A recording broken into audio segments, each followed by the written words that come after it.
All right, so start of week 5, obviously, and we're coming off of a Thursday night game where we saw a performance from Kirk Cousins in this Atlanta offense, my man. High-powered 500 yards for Kirk Cousins and a lot of positives for this Atlanta offense. We had Kyle Pitts bounce back. We had Drake London in a major way look the part of a top 15 to top 10 wide receiver the rest of the way.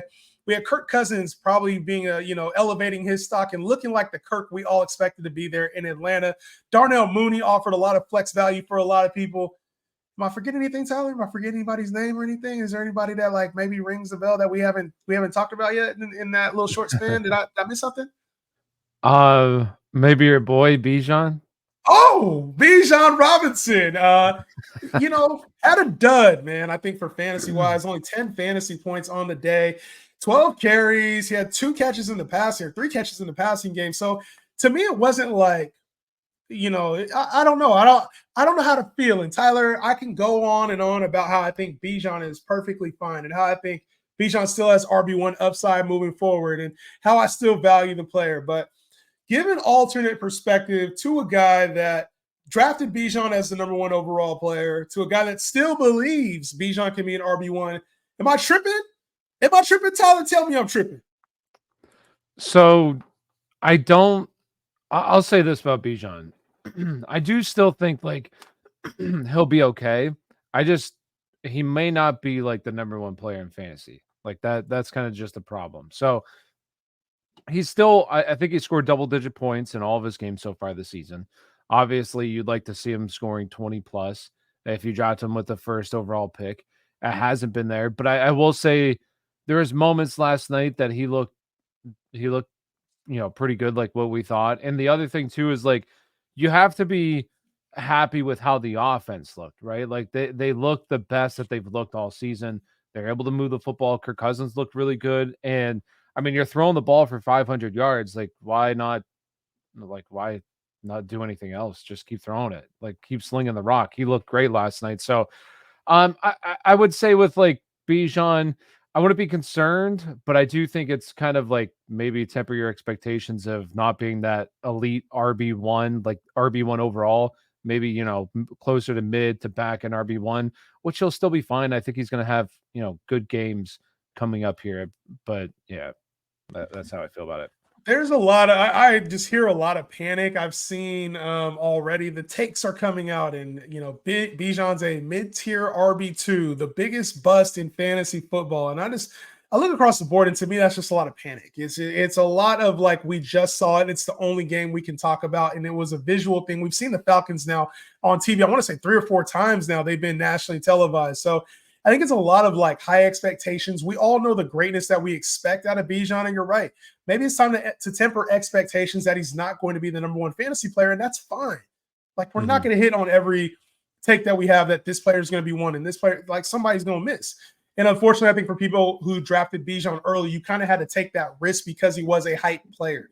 Now, I also think this. I'm like, you talked about it. This Falcons offense, because it looks better, there's going to be game scripts where as the season goes on, they're going to have to lean on their running back. It's just going to happen. So will he be a guy that finishes outside of the top 12 position at his position is really what you're thinking about. And if you don't think that, who do you have ahead of Bijan right now? I think that's the biggest thing, because you could say, okay, I think he's going to be an RB2, but who are you placing over him? Are you placing Joe Mixon over him? Are you placing Josh Jacobs over him? Travis Etienne? Like, what running backs are you placing over Bijan Robinson right now? I think is the bigger question, Tyler. And if you got him, like, I don't know if I can get to 10, even if I wanted to, that I would take over Bijan Robinson right now.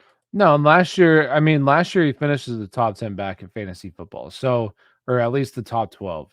So he was number 9, and he was viewed as a disappointment last year. Yeah. And it came down to like where he was drafted. And like, I know we're at week 5 and we're starting to be, 4th of the season, but there's still a lot of football to be played. And like the biggest thing is really, I want to say, how many touchdowns do you have on the season? 1? He won. He only got 1 touchdown. And touchdowns are fluky. Like, I'm going to look this up real quick just because I want to see, but touchdowns are really fluky in terms of when guys are scoring and when they're not. I mean, remember Travis Etienne last year, beginning of the year, had that stretch of games where he was scoring a ton of touchdowns. Then, he closed the season on a really low note because he wasn't scoring the touchdowns. They went away. So it's one of those things where Bijan Robinson had 3 red zone touches last night. I mean, like that's good. That's what you want to see out of your running back.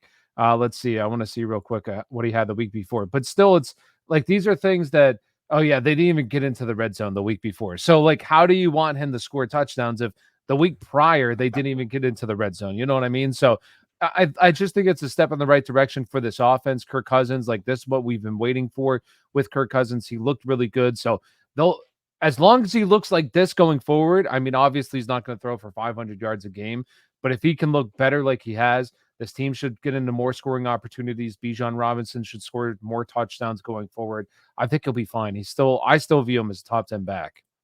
I like I said, I struggle to name 5 that I'd rather have over him, even at this point of the year. So for me, he's still top 5, probably a little higher for me than most. Maybe that's me holding on to the take a little bit, but I think he can still get there. Yeah, and maybe it's not he finishes that overall, but rest of the season, and I think that's one thing too when it comes to players. We just seen this with Drake London. We just saw this with Kirk Cousins. We just saw this with Kyle Pitts.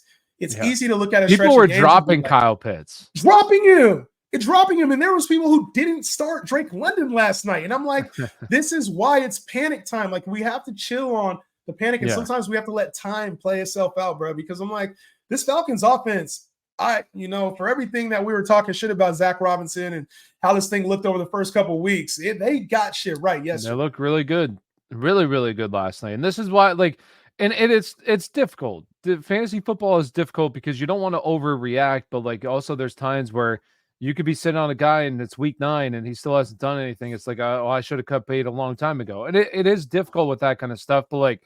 You drafted these guys high for a reason. They should get extra leeway because they are studs. We know how good they actually are. And it might just take a little bit of time. And the other thing too is I still feel good about Garrett Wilson. And it's because it's kind of like the same thing. Like that you have to think this is a brand new coaching staff in Atlanta. It's a brand new quarterback who's coming off a serious injury. There's new players here. Like it takes time for these offenses to really get up and going. And you want the league player, what you want to do right now in fantasy football is just stay afloat. And then hopefully Bijan Robinson down the stretch becomes that league winning player. And then you forget about the early part of the season because he won your fantasy football league. So like just stay afloat right now and we'll see what happens at the end of the season. Honestly, this is the time to hunt. If you are in a league that does trade, this is the time to hunt because a couple weeks ago, you might have got incredible value on Kyle Pitts. The window probably closed. A couple weeks ago, you might have got incredible value on Drake London. The window probably closed. Definitely. At some point in this season, the window's going to close on getting an elite player like Bijan Robinson. If you can get him for RB2 value right now, like I've seen Kenneth Walker for Bijan Robinson, somebody bragging about that in the comments, which is wild to me. I do love Kenneth. Kenneth is a stud. You got Kenneth Walker over Bijan? No, it's still it's close. I love Kenneth Walker heading into the season. I think he's an absolute stud. I think Kenneth Walker is one of the best pure runners in the NFL. So I love Kenneth Walker. Let me give you a couple running backs real quick. You got Bijan Robinson. Rest of the way. You got Bijan Robinson or Alvin Kamara. I'm gonna look like an idiot with that take, but Kamara. Okay, Bijan Robinson or Derrick Henry. It's another take. It's looking bad. Derrick. I mean, you got to go with Derrick Henry. Bijan Robinson or Jordan Mason. I would probably go with Bijan just because if CMC does come back, I mean that loses a lot of Jordan Mason's value. Bijan or Kyron. I mean, man, Kyron's just dominating the snaps, scoring touchdowns. Bijan or Josh Jacobs. I would go Bijan there. Bijan or Kenneth Walker. I think that one's close because I love Kenneth. Like I said, I think he's stud. I probably lean Bijan. I think he has more receiving upside. I think the touchdowns will get there, so it's still Bijan. Last one, Bijan or James Cook. Bijan. Yeah. So you still got him. You still got him like top 5-ish. Yeah, he's definitely top 10, right around that top 5. Like Kenneth Walker, I think Kenneth Walker's a stud. Kenneth Walker also has been banged up in his entire career too, and he's already missed 2 games, 1 game so far this season. So yeah, that's the problem with him. He misses about 2-3 games a year, and it seems like I don't know. I like Kenneth Walker a lot though, so I'm not here for the Kenneth Walker shade at all. Somebody I think we can shade a little bit though, Tyler, is a quarterback that's been in our lineups for years now as a top 5 guy. And it's starting to look like I got some concern about my boy Mahomes, Mr. You know what I'm saying? Mr.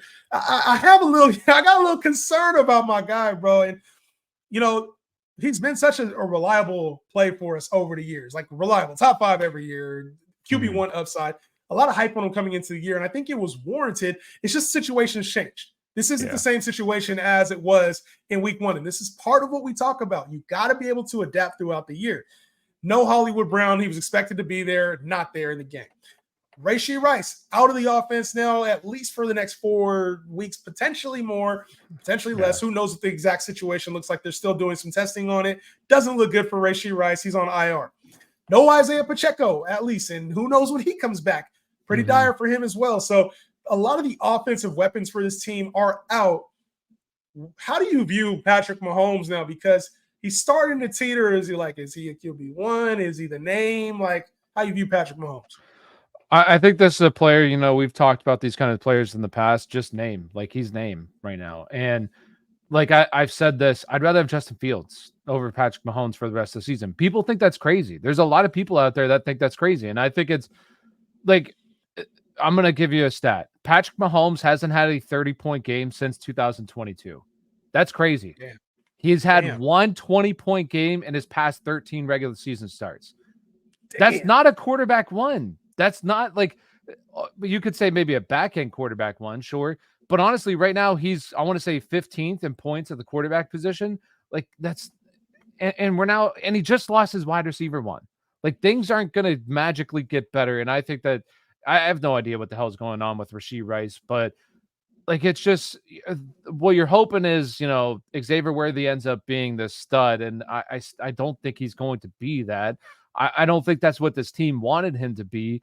And now he's going to kind of get thrusted into this role. So for me personally, like, there's a lot, I don't want to say a lot, but like, I'm definitely, one guy is Fields for sure. And I think that Fields is like a little bit risky because Fields could lose his starting job. But if Fields was starting quarterback all season long, like, I would 100% want Fields because he showed you last week. He just scored a 30-point game. He just had he was the quarterback one for the week. Patrick Mahomes hasn't been that in a while. And it's really because of the weapons around him. And like you said, we thought the weapons were going to get better. Unfortunately, they all got hurt. So it's just unfortunate for Patrick Mahomes. And it's kind of, he's a player that you can't really shit on. I don't even want to say shit on. Just talk bad about because he's Patrick Mahomes. Like, he's the best quarterback in football. But for fantasy football, which we play, he has not been very good for fantasy football. So, yeah, I think that he's more of a quarterback too right now, unfortunately, for the rest of the season.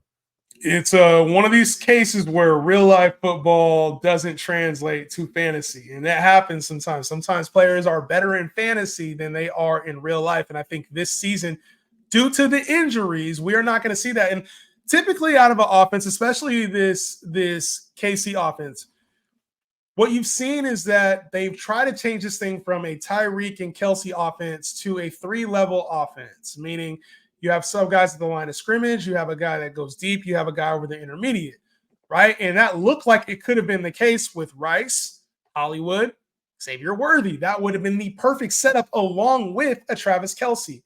Now you lose one of those options in the intermediate game with Hollywood Brown. Teams focus in on killing the Travis Kelce yardage. And so now you're left with less weapons. The run game gets killed. Isaiah Pacheco out. Now less options get killed. It's just this isn't as explosive in an offense. The only saving grace you can have within this entire thing is that if the Chiefs decide they want to go make a move for a receiver or another playmaker, that's literally the only thing you can hope for. So I would tear him down into the back end QB1 range just because of the name value. And I think if I could move him still as a top 5 guy, I would. He didn't even finish as a top 5 guy last year in fantasy. I want to say it was QB 11, QB 9, something like that last year. Around there, yeah. It was, and the weapons are worse. So I don't know, man. It's tough because we don't know what's going to happen with Rashee Rice. And you know, this has been one of the kind of crazier things too. Initially came out torn ACL, out for the year.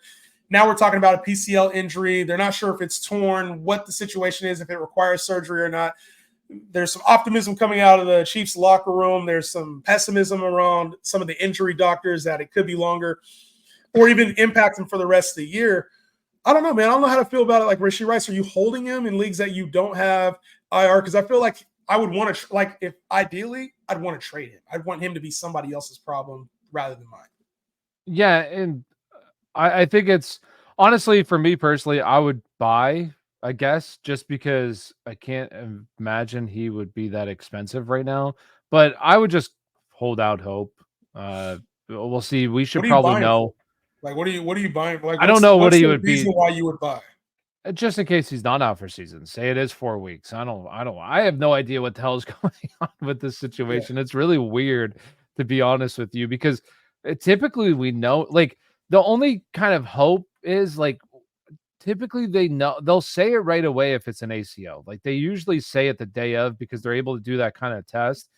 And usually we know. So I guess there's kind of hope that it's not the ACL and it could be the PCL and maybe he's out for season still. But like it's one of those things that I just can't imagine he's very expensive. Like if I had to give up, I was trying to think about this the other day. I don't even know who I would honestly give up. What But about wide receiver 3 that's like a Terry McLaurin? Would you give up like a Terry McLaurin for a Rashee Rice? Probably not. What about like Keenan Allen? Would you give up Keenan Allen for Rashee Rice?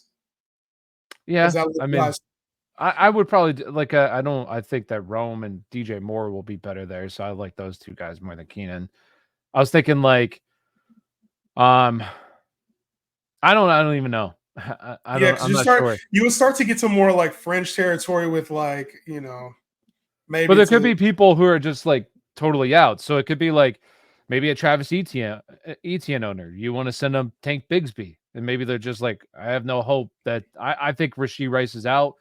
Sure, give you Tank Bigsby in case he overtakes his backfield. Like something like that. Something that's stupid. So it's like one of those things where I would just reach out to the Rashee Rice manager and kind of like see what they want to move some him. lowball offers. Yeah, and if they say no, he's probably going to be out for season anyway, so probably a good thing.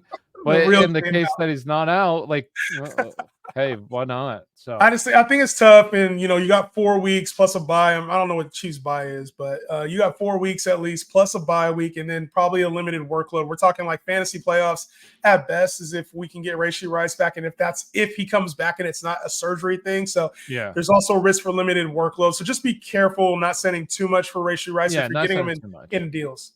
Yeah, agreed. As far as another team goes, the Houston Texans dealing with some injuries. Tank Dell was out last week. Joe Mixon was out. He's been out now for a couple weeks, and we saw the really strong start from Joe Mixon. But he's out again this week. And this high ankle that was supposed to be a mild high ankle, medial high ankle, whatever, or medial ankle, excuse me, whatever it was, it's turned out to be a lot more troublesome than we thought. And he's been missing games. He's been in limited practice. Like last week, he was limited in practice. And obviously he was like a game time decision. But now he's ruled out like beforehand. So it seems like the Texans are trying to give him extra time to recover. I really like Joe Mixon too as a player, and he's been pretty durable in the past. So it's surprising that he's been out this long.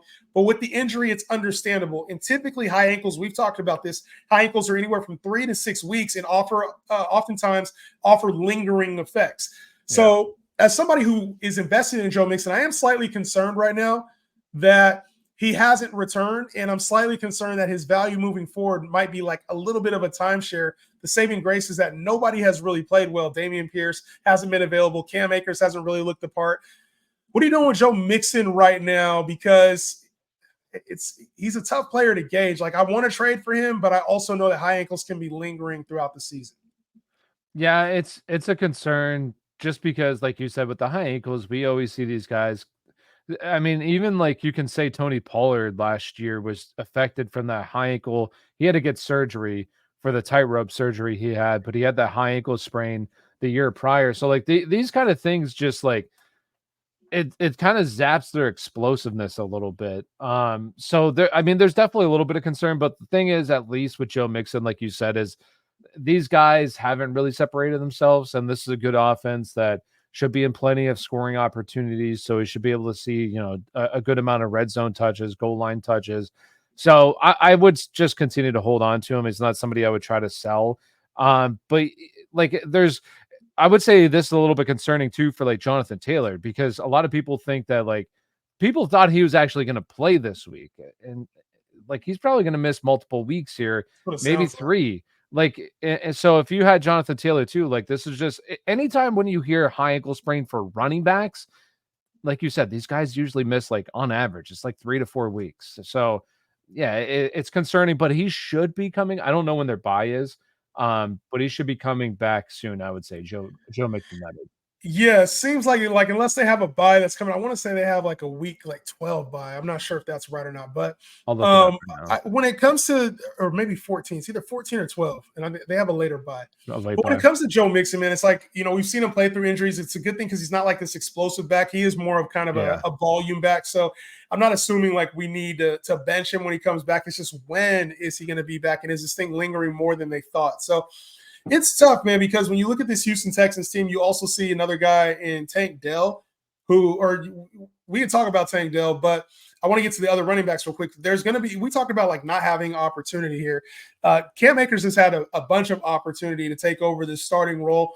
He just hasn't, you could tell like he hasn't looked the same. There's been times where he looks explosive, and then it's kind of proven like maybe he's not the best one to have all these touches. Where are you at with Cam Akers replacing Joe Mixon? Because to me, he's had some tough matchups too. Like I think that's a little bit of it. So I will say this. Damian Pierce returned to practice today. So I He don't know did. if Damian Pierce is going to Okay. because the one guy that I feel, if I had to start one from this backfield, it would honestly be Dare. Uh, and the reason why is just because he's dominating the pass catching snaps. And even when Joe Mixon was there, he was playing.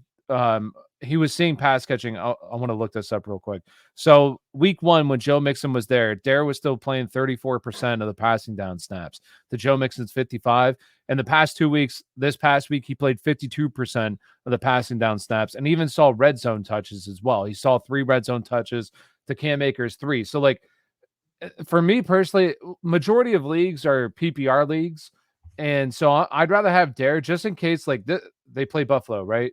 Yeah, they're So going they against Buffalo this week. so they could potentially be behind, and that was the problem with Cam Akers week 1 too. Thankfully, he had that touchdown reception, but like he didn't play that much just because this team was playing from behind. So Dare was on the field a lot more than, or I don't want to say a lot more, but was on the field more than he was just because that pass catching role. And then the other thing is like, if Damian Pierce does come back this week, does now that mean that like he's kind of the guy? I just feel the safest with Dare because I think he's this team's pass catching back. Without Joe Mixon, like he's the preferred guy there. So I like that role.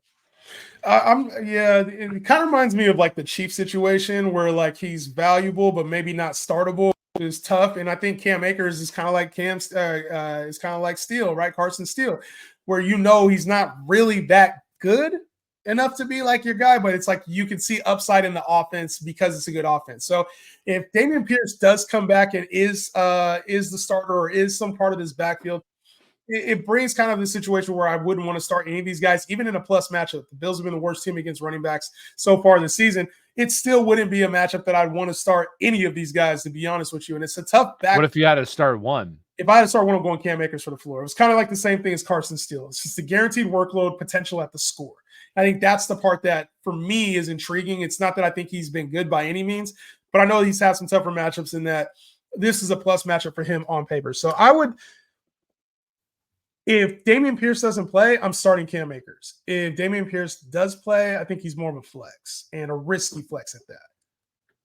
That's what I'm at. Who Cam Akers, you're saying, is a risky Cam flex? Akers is, risky flex. And I think Dare is kind of like a deeper league option, like a 14 or 16-man league at flex.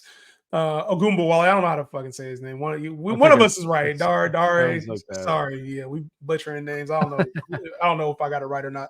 But I feel like Damian Pierce is also a name that's coming back from injury, and he's the sexier name. Like, we know Damian Pierce, but he's also coming back from injury in the same manner. So backfield by committee it is. And he's a tryhard.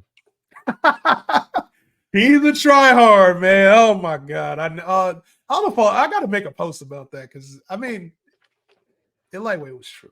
Not lightweight. No, I mean, it definitely was, for sure. I called another player real quick on the Texans before we move off. I want to talk about him, Tank Dell.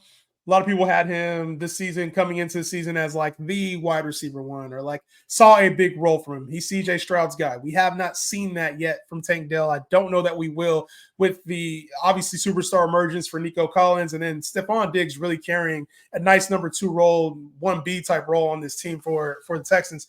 What are you doing with Tank Dell right now? Because to me, he seems like a sell candidate based off of the name, and I'd be waiting, honestly, for like one big week out of Tank Dell and probably trying to ship him personally.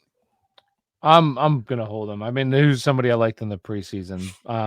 Still hold out hope, but like it's very clear, like Nico's the guy. Like Nico's a stud.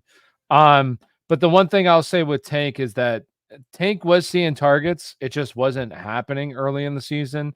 And the other thing with Tank too is he's coming off of like a broken leg, right? Like Fractured fibula, yeah. Yeah. Fibula. So and got shot.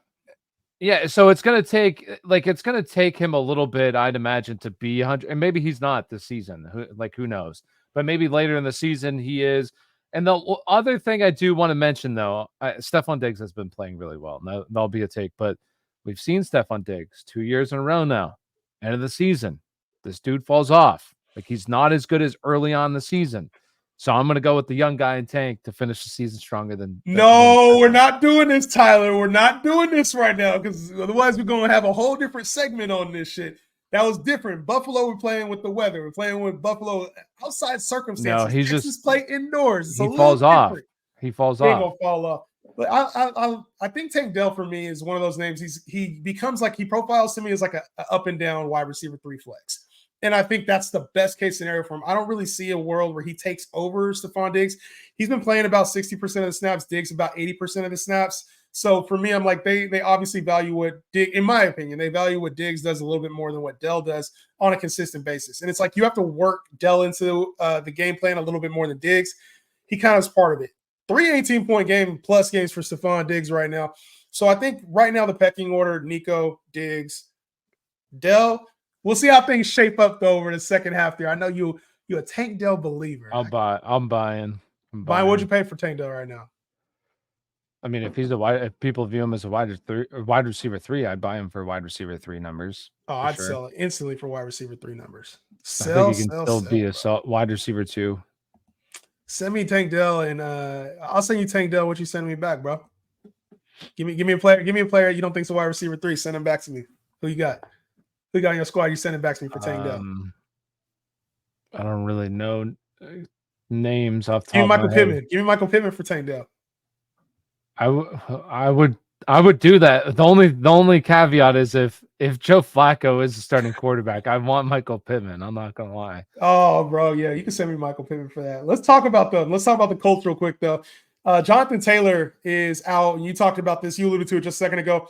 Jonathan Taylor is going to be out with an ankle injury. There was hopes that he could give it a go this week with a mild high ankle. The thing is, I don't know about this mild high ankle thing they keep talking about, because it seems like if it's high ankle, it's a problem. I don't know about this mild thing anymore, but it was a mild high ankle.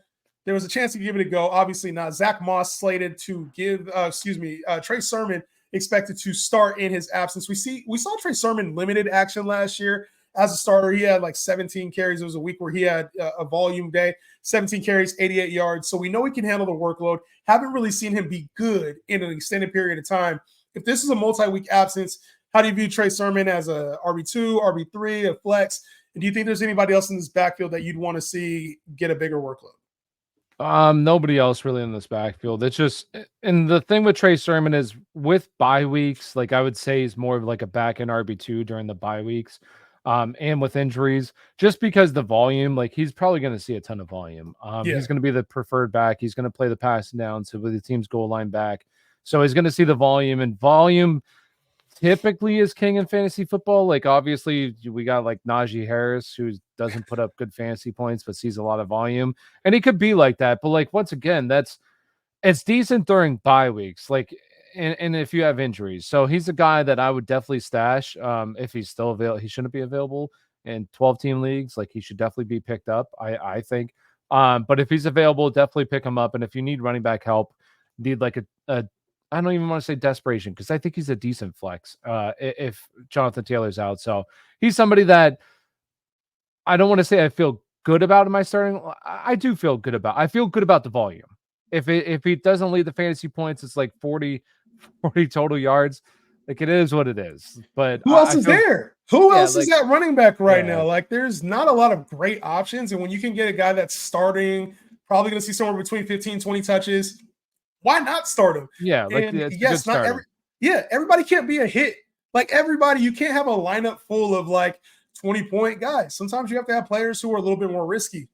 And I think Trey I Sermon wouldn't is even good say enough. he's risky. It It's just good. he just comes down to like doesn't score a touchdown and he has like 40 yards.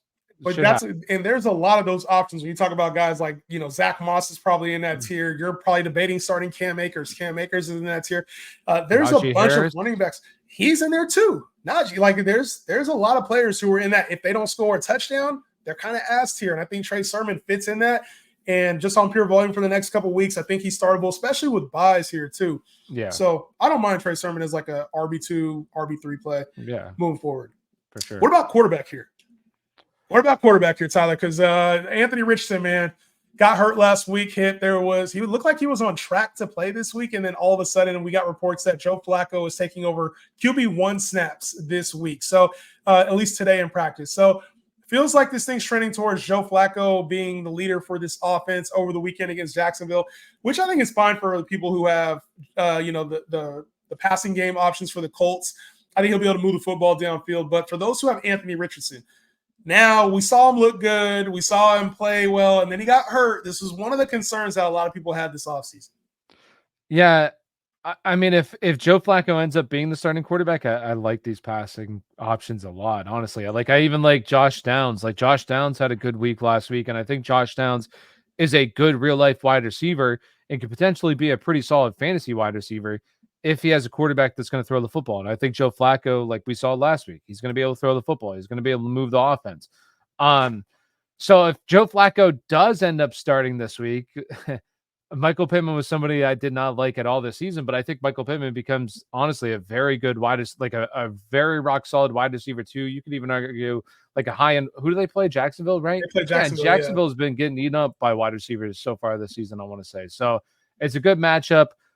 We know that Michael Pittman's really good. It's just a matter of him actually being able to have, Jacksonville's getting up the 5th most points wide receivers so far this season. So really good matchup. With Anthony Richardson, I do think it's interesting because he was, like you said, he was practicing all week. All week. So I don't know if they're like, well, let's not even try to throw him out there. Let's get him completely healthy because he's hopefully our future. But also, like, he looked terrible for those first 3 weeks. I don't think that this team would be giving up on him. It's just something that's, I don't know. It's a little odd. There's We'll see no how it chance they're plays giving out. up on him. I don't think, at least I don't think they're No, giving but up on him. I think that there comes a point where if he continues to play bad and Joe Flacco is able to move the offense, like if you're gonna go with the guy who's able to move the offense, I don't think it's happened yet, but it is like slightly concerning in my opinion that he's practicing all week and then all of a sudden Joe Flacco's taking first team reps. Like, Well, we saw a change against the Steelers. And I think what we saw was that we saw a different version of Anthony Richardson. One player I don't think I gave enough credence to, and it kind of reminds me of like the Chiefs situation right now. I didn't give enough credence to the fact that Josh Downs was out. He was a valuable piece for this offense over the intermediate part of the field. And now when you talk about those levels of being able to move the football, you were without an intermediate option in the passing game for the first 3 games of the year. Anthony Richardson either had to throw it deep or use his legs. That was literally it because teams had coverage on Michael Pittman. And I think it's easy to think about things in fantasy football and be like, this guy sucks or he's not good or maybe it's not the role. But schematically, I did not think about the impact that Josh Downs had on this offense. And it was clear as day to me against Pittsburgh, like, oh shit, he opens things up for everybody. And sometimes that's why you have players. That's why the Hollywood Brown missing, I think it affected this Chiefs offense. So that's why, when you talk about adding a guy like Stephon Diggs, it opens up things for Nico Collins in this Texans offense. Like there's just certain players that are able to open up offenses. And I hate to say it's like, I just think that Josh Downs is probably more valuable in real life than I even realized. So going to this offense, I still think we need to see more from Anthony Richardson now that he has a fully healthy team. Jonathan Taylor needs to be back. He needs to be healthy himself, but it is weird to see this team exercise ultimate caution with him heading into this weekend after just not doing that in the game. When he got the hip injury, You put him in on a And QB run, yeah. a design QB run the next play, and he gets hurt. Now you want to exercise extreme caution. It don't make fucking sense to me. Yeah. So we'll see. I want to say though, I don't think this team is giving up on him. It's just strange. We'll see. He might even play. Who knows? Or he Yeah, might be the starting quarterback. Like who knows? there is a chance to. Maybe they're holding him out today. Who knows? But something to note there. And then for the Bills, obviously, we talk about receiving options. Khalil Shakir missing this game could be big for the Bills. He's been their best receiving option. And as far as like other options go, like obviously, I think the main thing that we can expect here is that Dalton Kincaid will see an uptick. But since Stephon Diggs has left and since the Bills have been winning games, since pretty much Joe Brady has taken over this offense, we've seen a different version of this Bills offense. We haven't seen Josh Allen throw for 300 yards yet. We haven't seen this passing attack be this crazy pass. They've been winning through the ground game with their defense, and Josh is being smart with the football. And we get Khalil Shakir out, obviously a slight bump up for Dalton Kincaid. Potentially here, we could see some things for a Keon Coleman, maybe a little slight bump up for Curtis Samuel.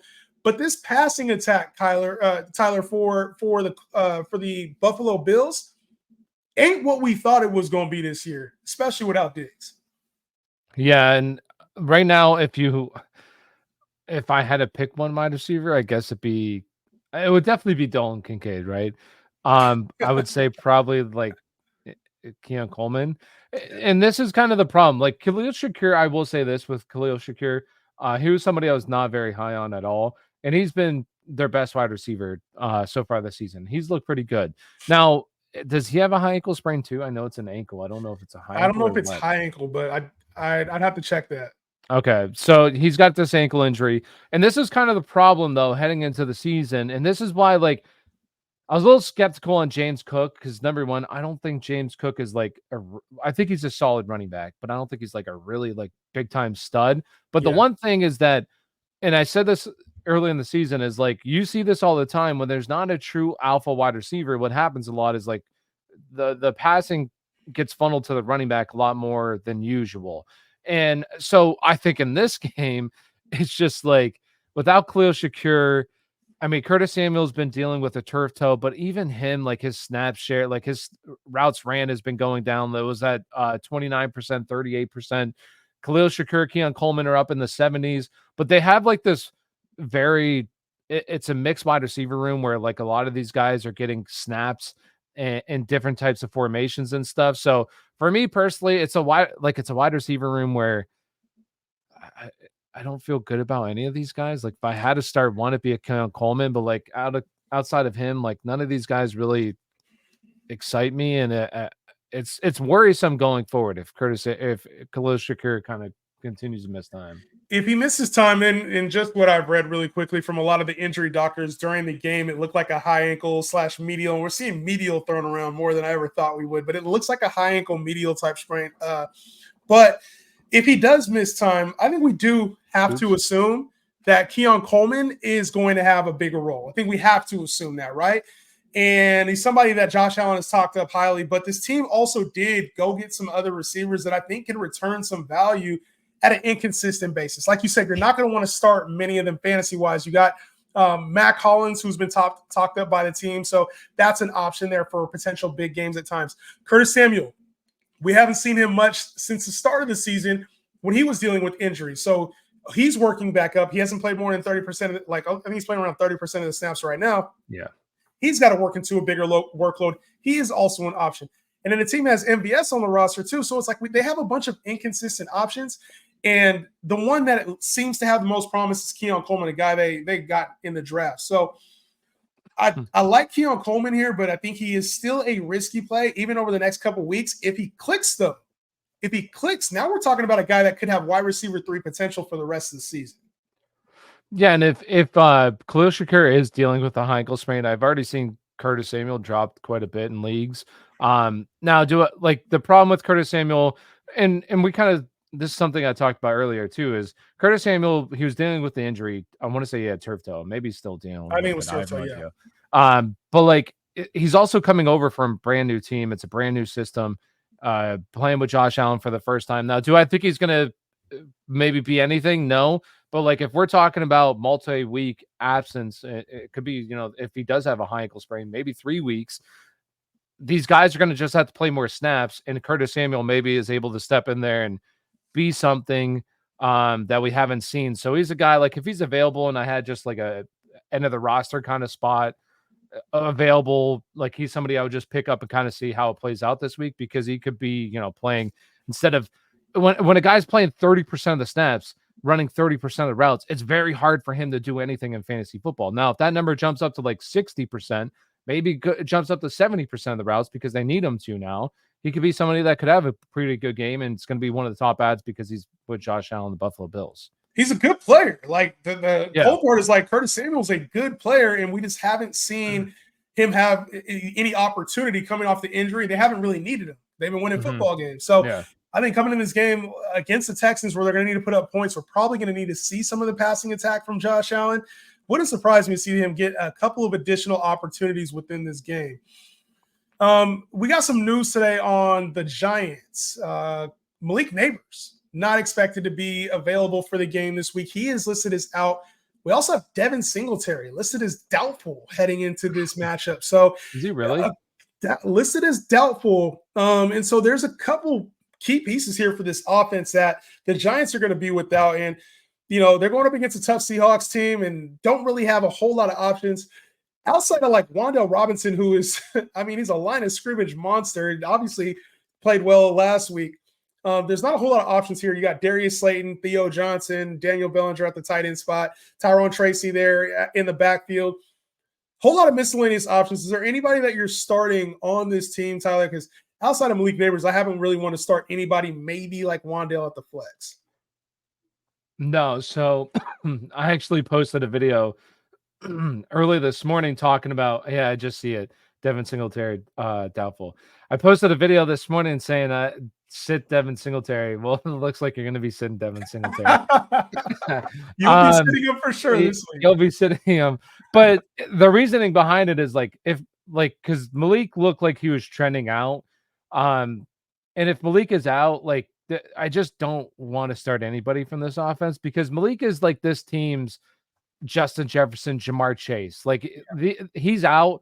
This offense is not going to be the same at all. And especially this offense, when you have a quarterback who, Danny Dimes, has not looked good really throughout his entire career.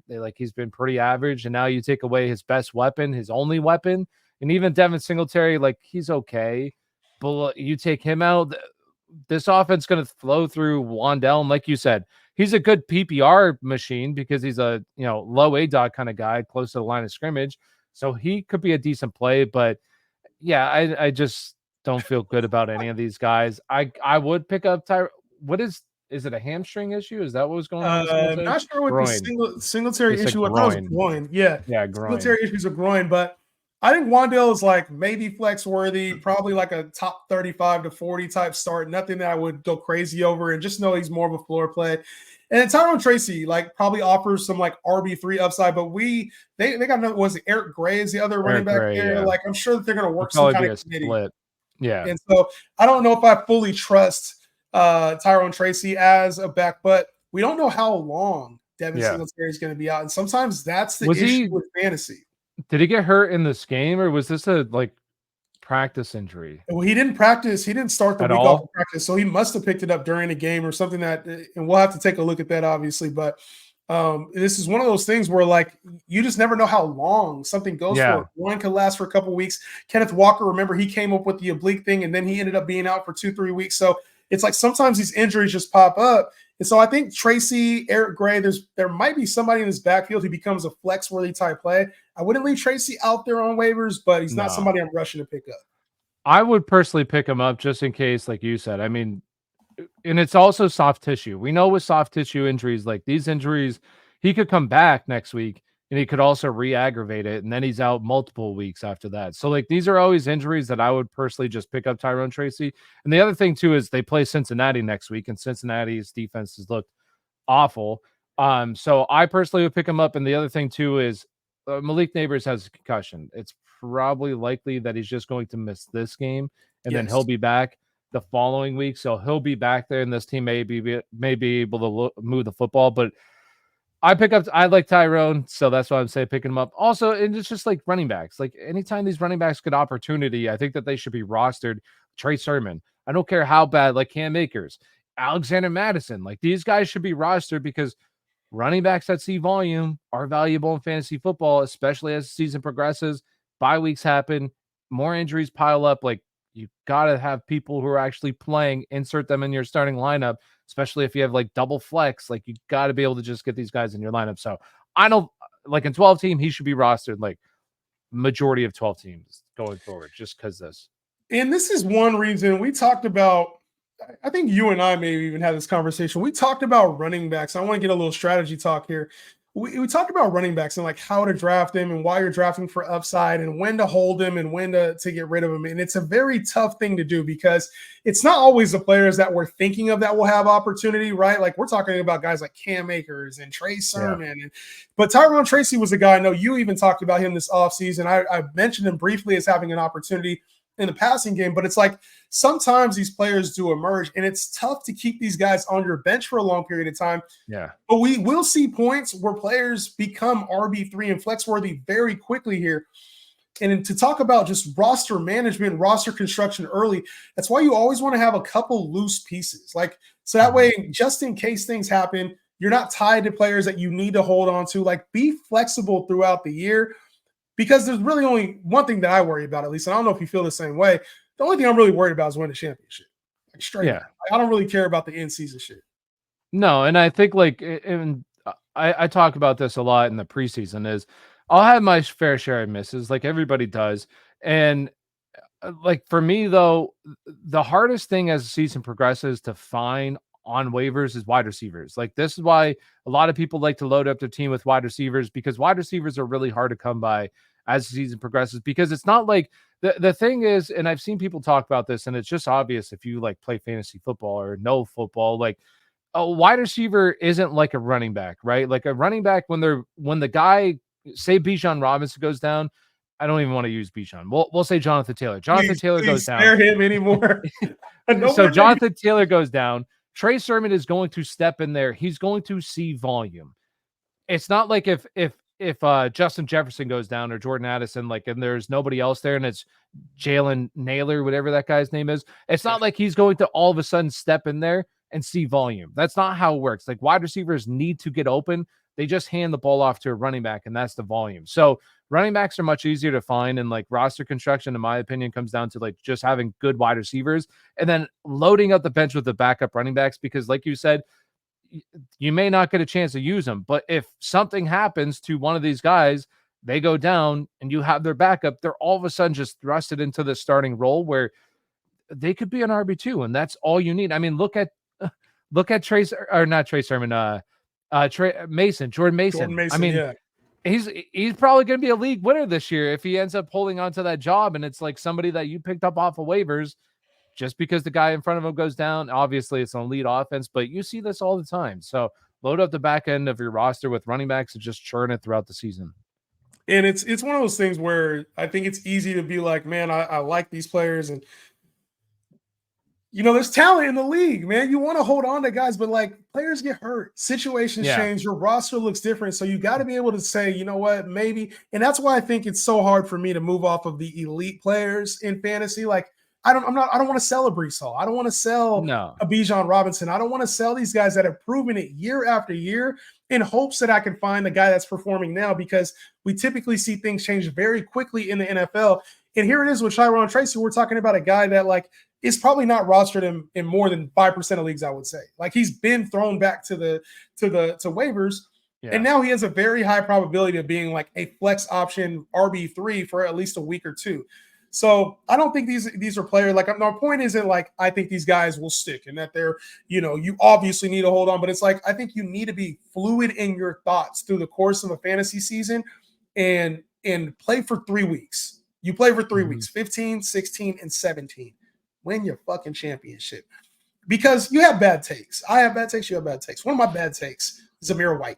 He is now out. He is listed as doubtful this week. Dealing with the groin. Really? He's dealing with the groin injury. Just seen it right now. The news came out. Ian Rappaport reports that Zamir White is dealing with a groin injury, and he is doubtful. So we got additional opportunity for a guy that we all shit on last year. Alexander Madison now back in the flex RB3 radar. Another reason why you don't panic when it comes to these players, man. Things change very quickly. You know who I think becomes interesting in that? Don't Because say it. Don't I'm say gonna it. say it. I'm gonna Oh, say Dylan Laube. oh my I'm gonna God. say Dylan Laube. The reason why I'm gonna say Dylan Laube, though, I think Zamir White is just not very good. Like, Yeah, I think he's that's had pretty his clear. chances. And the other thing too is like they're still using Amir Abdullah. Like I guess maybe Dylan Laube just sucks. Like if you can't beat out Amir Abdullah and see, it also comes down to like coaches trusting players, right? Like we've talked about this before. Yes. Coaches just trust certain players. They'll go to certain players, but I'm not saying pick up Dylan Laube at all. He's just a name that I will put in the back of my mind because this Raiders team, they're 2-2. We'll see what happens in the coming weeks, but they're a team that this running back situation is not good. These guys don't perform. It's a shitty team. The Raiders, for the record, this is a shitty football team. So I thought they were. I don't I want didn't to even say realize they were 2-2. To be honest I with you, think they're two. I think they're 2-2. yeah, they're either way. They're not a good football team, and we see them business decisions and all that. We know Devontae Adams is probably out there. It feels like this might end up being a They're losing season. 2-2. Yeah, I don't know That's how to crazy. play. It feels like they're been Well, they 0-4. beat the Ravens somehow. Ravens. Yeah, they I beat the don't know Ravens. how. So, but yeah, like if they are a shitty team, which I think they're a shitty team, I think that Dylan Laube also comes into play because you get to that certain point in the season where it's like, hey, season's kind of lost. Let's see what we got in these rookies. Obviously, running back, you're not going to draft a high-end running back, but you're going to need some running back next year because these guys that you have aren't it. So let's see what Dylan Laube offers. And he's a guy that just like pass catcher, very good pass catcher. So not somebody I'm saying pick up, just back in your mind, somebody in the know, put it on your watch list, see what happens. Yeah, staying away. These Raiders. There's a couple teams I'm starting to stay away from right The now. Raiders Like are dreadful. the Raiders are one of them. The Patriots are another one. There's some teams, Ugh. man, I want no involvement with. But What do you think about that real quick? think about what? Stevenson. Do you think he's going to lose his job? Very interesting comments out of Coach Gerard Mayo, and it was, the question was posed to him is like, what's going to happen with the starting running back this week? Is Ramondre Stevenson still your starter, or will Gibson get an opportunity? And he said that's something we're taking a look at. Changes could come, and that was like, whoa, they just paid Ramondre Stevenson this offseason. It's not like he wasn't bad the first two games, but he's had some fumbling issues now over the last couple of games. I think this might be one of those things we've seen, and we've seen this out in New England before with the fumbles. It's sometimes they need a little, a little coach talk like that's Gerard Mayo saying don't fumble it no more to me. Yeah. But it's risky if he though. Like, does fumble, if he fumbles again this week, I mean, it's Gibson time. You're talking, and that's the thing. Like, that's what we're saying with Carson Steele. Like, he's going to get the opportunity, put the ball on the ground. Yeah, and that's the thing with these coaches.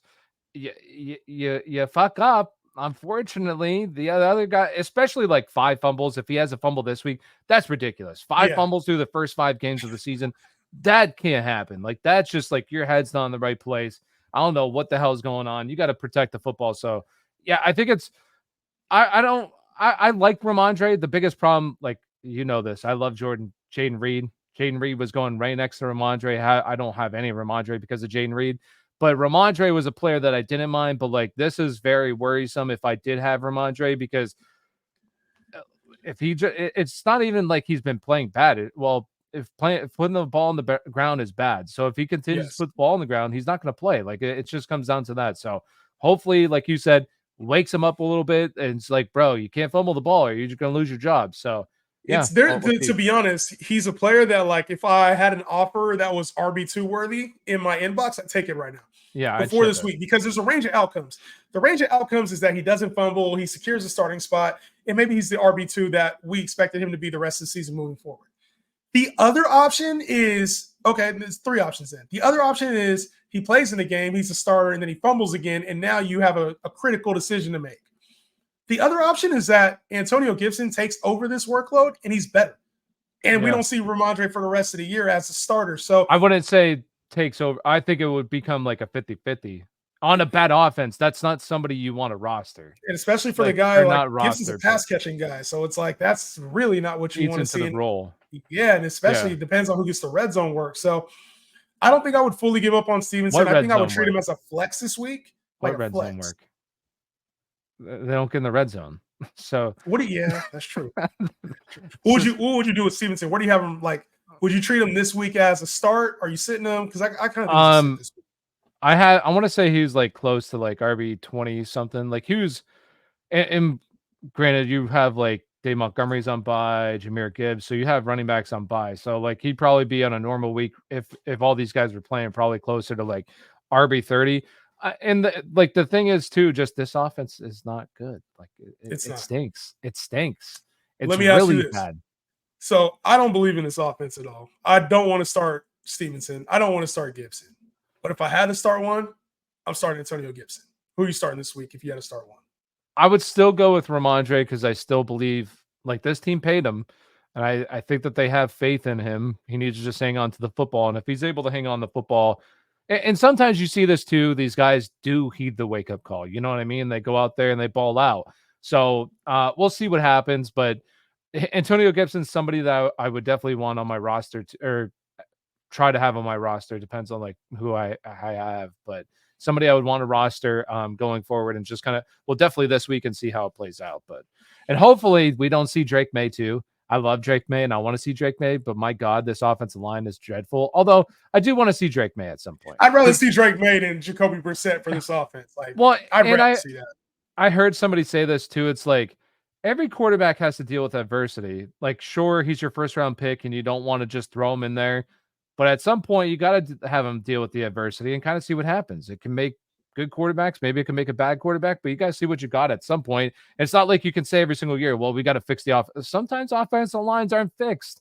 They're problems throughout a long time. Teams have a really, because it's football. Guys get hurt, don't play. We'll see what happens. So hopefully we see Drake May soon because I do want to see. Hopefully we see Drake May. Hopefully we see some good offense this week. And if you're dealing with buys, obviously we got a lot of running backs there. We've talked about a lot, Tyler. Hopefully you guys have a good week 5. Anything else you got before the week gets going?